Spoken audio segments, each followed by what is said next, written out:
I want to thank Buckeye Nation for all their support currently, but even over the last year. And I said it before, it takes everybody. And we have some of the best fans in the world.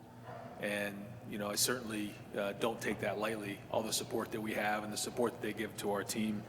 I want to thank our families, families of coaches, families of players, wives, all of our support staff who work so hard behind the scenes to give us an opportunity to go do what we love. They're a big part of what we are, and they're the rock and foundation of our program. Last year, the national championship was certainly the cherry on top, but to think back on our team and this past year, we had 1,000 APR score. We had over 95 guys with 3.0 GPA, and so we're very proud of continuing to make sure that guys understand that when they come to Ohio State, they're there to win championships, but they're also there to be students and there to be well-rounded in everything that they do.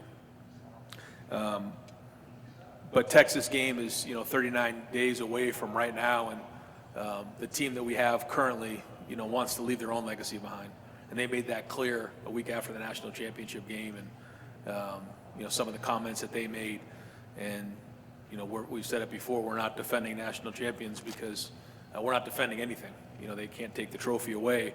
We're looking to attack and win a championship with this team. And so that started in the off season, and it's continuing in through July. I think we've had a great off season, but now we need to have a great August as we head into this first game against Texas. The three guys that we have here are tremendous young men. I told somebody before, we were checking into the hotel, and as we were checking in, the woman behind the desk said, "Is there someone 21 that can check these three guys in?" I said, "Yeah, I'll do it," because Caleb, Sonny are both 20, and Jeremiah is 19. So when you get around our guys, and especially these three, you just realize not only how talented and special they are, but what great young men. And I think all three guys are a great representation of what it means to be a Buckeye, and they've shown great leadership. As we change and shift the landscape moving forward, I can't say enough about our AD Ross Bjork, our president Ted Carter, and how their alignment with the football program has been very important to our progress as we move forward and we look to find out and move where the next step's going to be. And every year it's different. I think it was 4 years ago that I was here when I said I think in about 5 years we won't recognize what college football looks like. I think that I was right off the field. I think I was wrong on the field. I think the product's as good as it's ever been. I think the athletes are better than they've ever been. Teams are great, certainly here in the Big Ten and across the country. But off the field, it's just very, very different. It's constantly changing. And so, that's where great alignment will be very, very important. I think we're very well positioned here at Ohio State moving forward, and I want to thank them for all their hard work. It's an honor to be the head coach at Ohio State, and I don't take that lightly. My family, my children really don't know any different. This will be my 9th year at Ohio State and the 7th as the head coach. And so, it's something that, I appreciate and my family appreciates.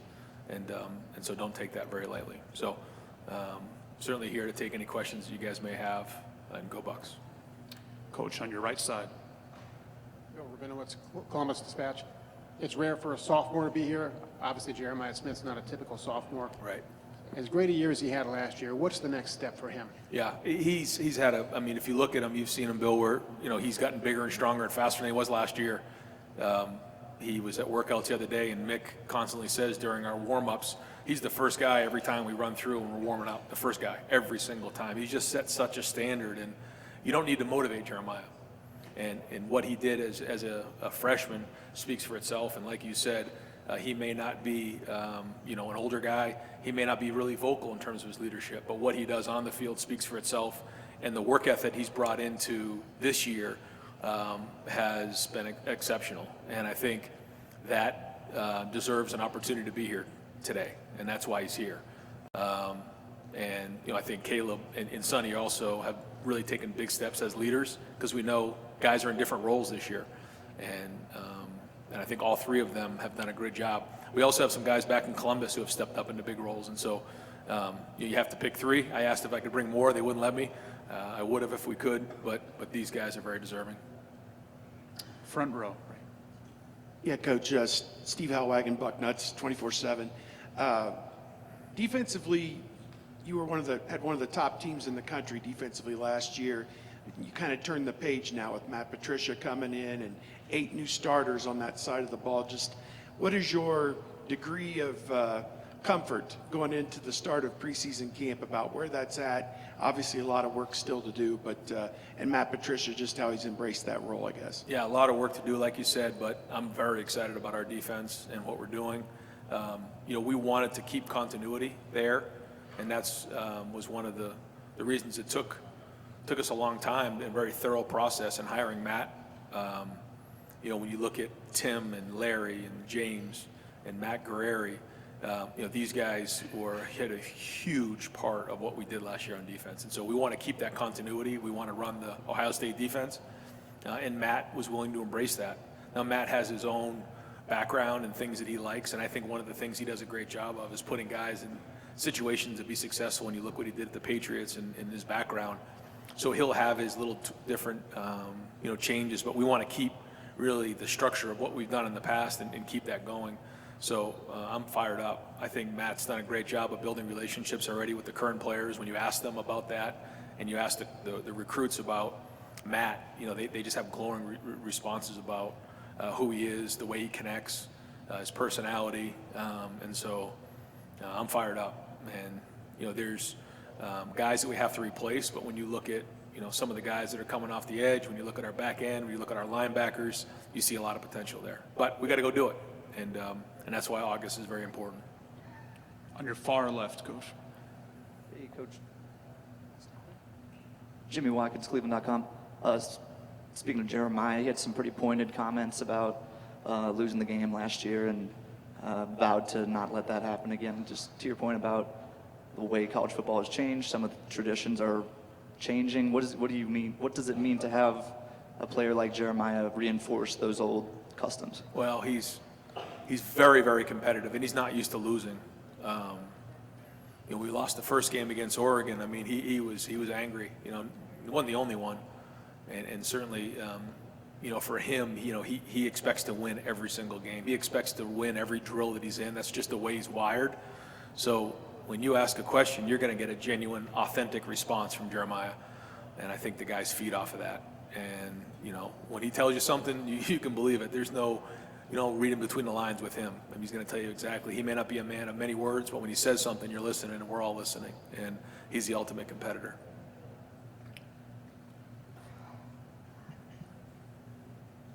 Joey Kaufman, Columbus Dispatch. Ryan, toward the end of spring, you called the quarterback competition between Julian and Lincoln is pretty neck and neck after the summer. Where do you see those two guys competing? Yeah, same, because it's hard to make any progress unless you're actually on the field playing football. But I think both guys have gotten stronger. We're interested to see once we get done with our summer program with Mick next week, who are gold and who's Iron Buckeyes. That'll be big for the leadership. But guys have taken leadership roles, and they've been thrown with the wide receivers. And, I ask those guys all the time, and they like both of them. So we're going to put them in as many competitive situations as we possibly can to figure out who handles that the best, because, we got to be on point week one. We can't be messing around. I know that we'll need all of those guys in that room this year. When you look at Will, he was a guy who, was an older guy who was experienced, and he was able to sustain the entire season. That's not always the way it is. So we have to build depth in that room as well. So I got a feeling they'll all play throughout the season, but it'll be a fierce competition to be who the starter is. Good afternoon, Coach. I'm Mike Makita, Reddit CFB. I wanted to ask you about the transition on offense from Coach Kelly to Coach Hartline, through lines versus changes. How much can we expect to see this stay the same versus changing? It'll be very similar. We've tried to keep the offense the same over these 9 years. We've all worked together for a while. Brian and I have worked together since the jump on this. And Chip brought in his own ideas, but we tried to keep the offense. And that was one of the things that he and I sat down and talked about on the front end, that this is going to be the Ohio State offense. There's certain things that you like to do that we're going to, embrace. He made a few changes in the numbering system and some things like that, how he identified things that we've carried that over into this year. But that I knew that, Chip may not be here for very long, and that was part of the understanding when he came in. But that when he left, he can't just all of a sudden, have a whole new offense. And so that's important. And I watched, from afar, Coach Saban do that, when he was at Alabama, just, have different coordinators move around. And so whether it's the offense or the defense, we want to have continuity year after year, even though a coordinator may leave, to create stability long term. So it's the same way as we're doing on defense, but then on offense, it'll be the same way. Tyler Bowen brings in a different, background. That was part of the hiring process too at the offensive line, was to make sure that we had somebody with coordinator experience to work with Brian to help with the run game. Brian's strength is in the passing game, and I think he's really grown. He's grown from a really good player to a really good coach, and now the next progression is to become a really good coordinator. And I've said this before, I think being a coordinator, the easiest thing to do at times is call plays. The challenge is the organization of the scripts, of the staff, of the individual drills, making sure that we're putting players in a position to be successful, maximizing our personnel, making adjustments in game. Like, these are all the things that are very important as a coordinator. So I think that's just a natural progression for him. Working hand in hand with Tyler up front, I think, is a good combination. I'm excited to see their work this season. Yep. Coach Day, thank you so much for your time. You got it. Thanks, guys.